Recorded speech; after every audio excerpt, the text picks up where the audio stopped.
चारधाम यात्रा शुरू हुए अभी हफ्ते भर का समय बीता है, लेकिन बारिश बर्फबारी ने श्रद्धालुओं के साथ साथ प्रशासन की मुश्किलें बढ़ा दी हैं। जहां भारी संख्या में श्रद्धालु चारधाम पहुंच रहे हैं, तो वहीं यात्रा की शुरुआत में ही व्यवस्थाओं की पोल खुलती नजर आ रही है। केदारनाथ धाम में भारी बर्फबारी के कारण मार्ग परेशानियों भरा है। अतः आपसे अनुरोध है कि मार्ग ठीक होने तक रुद्रप्रयाग बाजार के आसपास रुके। चारधाम यात्रा में मौसम का मिजाज बदलने से श्रद्धालुओं की परेशानी बढ़ गई है। चारों धामों में श्रद्धालुओं की संख्या लगातार बढ़ती जा रही है, लेकिन शासन और प्रशासन के इंतजाम नाकाफी साबित हो रहे हैं। उत्तराखंड में चारधाम यात्रा की शुरुआत को हफ्ता भर ही हुआ है और सरकार की व्यवस्थाओं की पोल खुल गई हैं। चारों धामों में यात्रियों की संख्या में लगातार इजाफा हो रहा है और यात्रियों को दिक्कतों का भी सामना करना पड़ रहा है। उधर मौसम की जो मार है उससे भी कहीं ना कहीं चारधाम यात्रा की व्यवस्थाओं में दिक्कतें आ रही हैं। उधर मैनेजमेंट न होने की वजह से यात्रियों को घंटों लाइन में लगना पड़ रहा है, तो कई स्थानों पर बारिश होने की वजह से यात्रियों को रोका जा रहा है।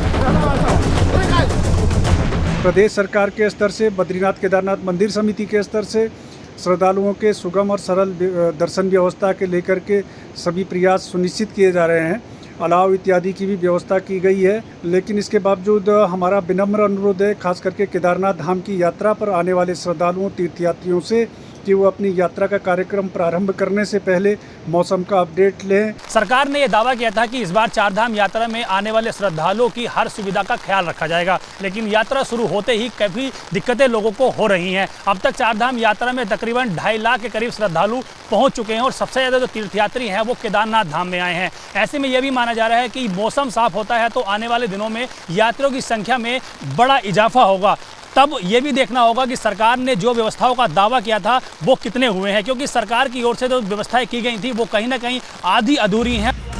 देवभूमि उत्तराखंड में चारधाम यात्रा में व्यवस्थाएं अभी से बिगड़ती दिख रही हैं, जिसके लिए सरकार ने नोडल अफसरों की नियुक्ति कर दी है, जिसमें केदारनाथ धाम के लिए वीवीआरसी पुरुषोत्तम को नोडल ऑफिसर बनाया गया है। बद्रीनाथ और हेमकुंड साहिब के लिए रंजीत कुमार सिन्हा को नोडल अधिकारी बनाया। सुरेंद्र नारायण पांडे को गंगोत्री और यमुनोत्री धाम का नोडल अधिकारी बनाया गया है। लेकिन सबसे बड़ा सवाल ये भी है कि चारधाम यात्रा की व्यवस्थाएं शुरू होते ही बिगड़ने लगी हैं और इस बार भी पर्यटन मंत्री सतपाल महाराज की मौजूदगी देहरादून में नहीं है। ऐसे अगर यात्रा की स्थिति बिगड़ती है तो पर्यटन मंत्री सतपाल महाराज सवालों के घेरे में आ सकते हैं। पर्यटन मंत्री और धर्मस्थ मंत्री सतपाल महाराज इस बार भी यात्रा सीजन में देहरादून नहीं है। ऐसे में सरकार ने व्यवस्थाओं को दुरुस्त करने के लिए 3 अधिकारियों को भी नोडल अधिकारी नियुक्त किया है। ऐसे में अब देखना होगा कि चारधाम यात्रा जब चरम पे होगी उस वक्त सरकार की व्यवस्थाएं कितनी बेहतर होती हैं और कितनी सुविधा यात्रियों को मिल पाती है। देहरादून से अपने सहयोगी मनवर रावत के साथ पंकज राणा, एबीपी गंगा। चारधाम यात्रा शुरू होते ही देखिए कुछ दिन बीते हैं, लेकिन इस पर सियासत शुरू हो गई है। इसी बीच उत्तराखंड के पर्यटन मंत्री उत्तराखंड से गायब होने की इनकी बात कही जा रही है।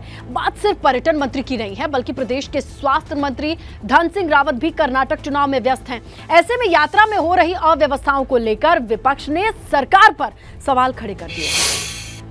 बदहाली है, बदइंतजामी है, पड़ावों पर पानी की कमी है, रैन बसेरों की कमी है, रहने वाले होटल्स की कमी है और जोशीमठ जो बद्रीनाथ का पहला पड़ाव है और बहुत ही महत्वपूर्ण है, 80 करोड़ से ज़्यादा हिंदुओं की आस्था का केंद्र है, उसकी जो बदहाली है, 1-1.5 साल से वहाँ लोग आंदोलन कर रहे हैं, अभी तक सड़कों में बैठे हैं, कोई सरकार कोई ध्यान नहीं दे रही है। तो सरकार की तरफ से पूरी उदासीनता है। लेकिन जब मैं गया था गंगोत्री में, धन्यवाद देना चाहता हूँ वहाँ के पंडितों और पुरोहितों को कि उन्होंने अपने दम पर यात्रियों को सुविधा देने की कोशिश वो कर रहे हैं। चारधाम यात्रा पूरे चरम पर चल रही है, पूरी व्यवस्थाओं के साथ चल रही है और यात्रा सुगम और सुरक्षित हो इसके लिए सरकार ने जो व्यवस्थाएं की हैं वो चाक चौबंद हैं। लगातार अधिकारी, कर्मचारी, प्रदेश शासन के बड़े अधिकारी इसकी मॉनिटरिंग कर रहे हैं। सरकार ने चारधाम यात्रा के लिए 3 वरिष्ठ अधिकारियों को नोडल अधिकारी भी बना दिया है। मुख्यमंत्री पुष्कर सिंह धामी जी लगातार इसकी समीक्षा कर रहे हैं।